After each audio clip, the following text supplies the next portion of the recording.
innaka antal Rabbi zidna ilman warzuqna fahman birahmatika ya arhamar rahimin. Semoga semuanya sehat walafiat, ibu semua yang sudah hadir maupun yang masih mau hadir ya, insya Allah terus bersemangat beral-Quran, eh, tilawah, tahfiz, tadabbur, dan tatbik dan taklim ya. Karena interaksi Quran itu harus sumul. Sumul itu artinya menyeluruh ya.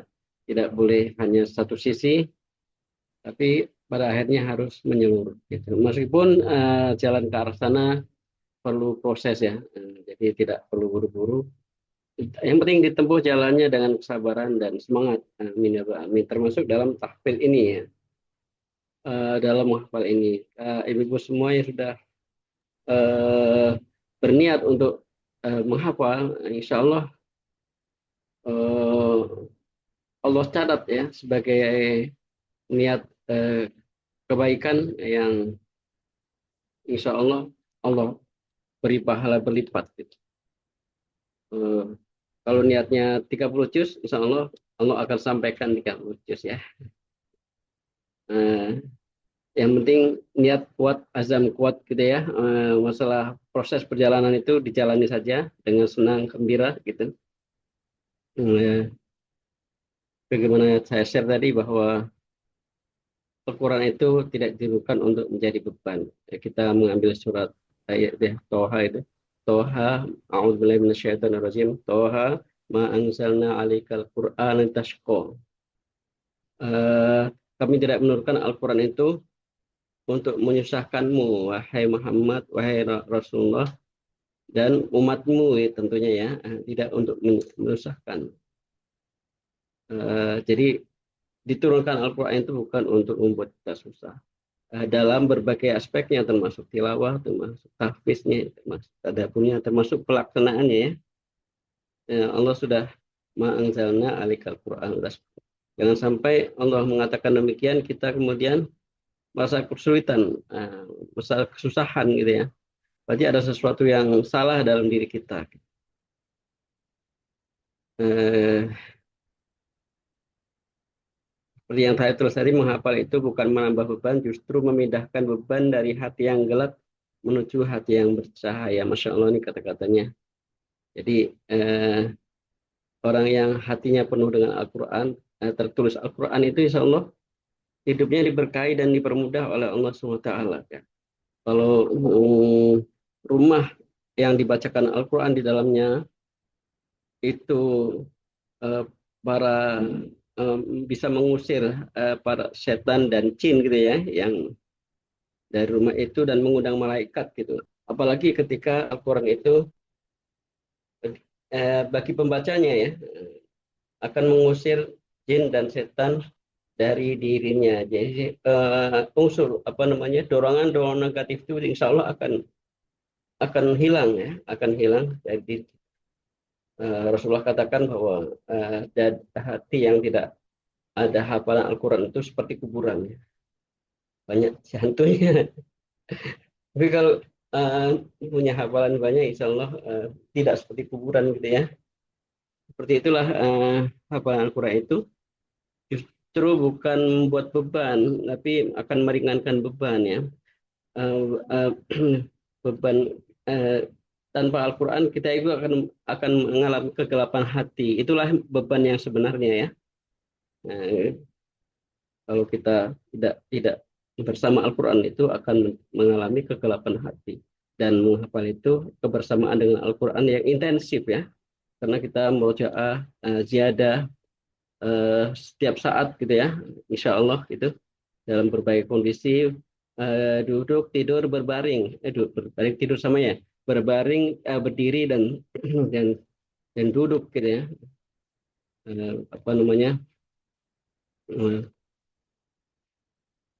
qiyama wa qu'udan wa ala junubihim wadkurullaha qiyaman wa qu'udan wa ala junubihim berzikir itu dalam tindak kondisi itu yang itu adalah mewakili semua perbuatan manusia itu kalau tidak berdiri, duduk dan berbaring itu ya.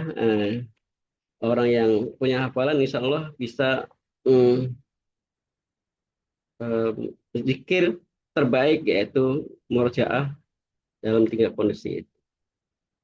Memang di awal terasa berat, tapi insya Allah eh, apa namanya lama-lama akan menjadi terbiasa. Silakan kalian ibu-ibu semua minta testimoni nih kakak-kakak semua pada hafizah semua nih, Kak Maftuha, Kak Isna, Kak Laila, Kak Soimah gitu ya. Ini pesertanya sama jumlahnya dengan kakak-kakaknya nih. Nanti semoga pada hadir nanti. Semoga pada hadir yang belum hadir sehingga eh, bisa lebih ramai lagi. Tidak perlu buru-buru tapi pelan-pelan saja ya dalam menjalani proses menghafal sesuai dengan kesanggupan ya. Punya target oke ya, punya target harus gitu ya, tapi tidak usah memaksakan diri yang membuat kemudian kita frustasi kalau tidak mencapai target-target itu. Hmm. Terakhir kita biasakan doa yang saya share juga ini, Allahumma ja'alil Qur'ana rabi'a qulubina wa nura sudurina wa jala'a ahzanina wa dhahaba humumina wa ghumumina wa qaidana ila ridwanika wa ila jannatak wa ila jannatik. Ya Allah, jadikanlah Al-Quran ini sebagai penyejuk hati kami. Robi itu penyejuk atau musim semi, sebenarnya arti sebenarnya musim semi. Musim semi itu musim bertumbuhan segala pohon-pohon eh, yang bermanfaat ya. Kalau kita hidup di Eropa, ada musim semi, ada musim gugur, ada musim dingin, ada musim kemarau. Musim semi itu musim terbaik ya. Jadi doa yang diajarkan Rasulullah itu doa terbaik agar Al-Quran itu menjadi musim semi ya. Akan menumbuhkan potensi-potensi positif semuanya ketika Al-Quran itu ada dalam hati kita. Jadikan Al-Quran sebagai musim semi karena akan berdampak pada semua kebaikan dalam diri kita insya Allah. Wa nura sudurina dan cahaya bagi dada kami menghilangkan kegelapan tadi. Wa jala ahzanina dan penghilang kesedihan kami. Jadi orang-orang yang berinteraksi dengan Al-Quran itu insya Allah tidak sedih ya. Atau berkurang sedihnya ya. Insya Allah ya. Silakan kalian tanya ke sini. Semoga interaksi yang benar, insya Allah kesedihannya berkurang, kegundahannya berkurang, kegalauannya berkurang gitu karena interaksinya dengan Al-Quran yang banyak dan pengusir segala kegundahan wa dihaba humumina wa aghmaina wa qaidana ridwanaka ila jannah dan sebagai penuntun menuju ridhamu dan menuju surgamu. Sebagaimana imam menjadikan Al-Quran imam kita itu adalah sebagai penuntun penunjuk ke arah surga dan ridho Allah Subhanahu wa taala.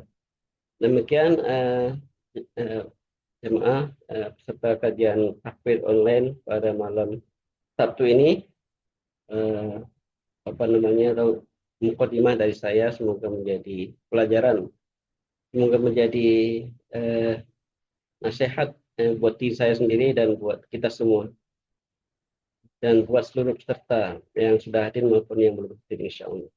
Assalamualaikum warahmatullahi wabarakatuh. Waalaikumsalam warahmatullahi wabarakatuh. Mudah-mudahan yang lain segera hadir. Kita akan bagi kelompoknya. Ada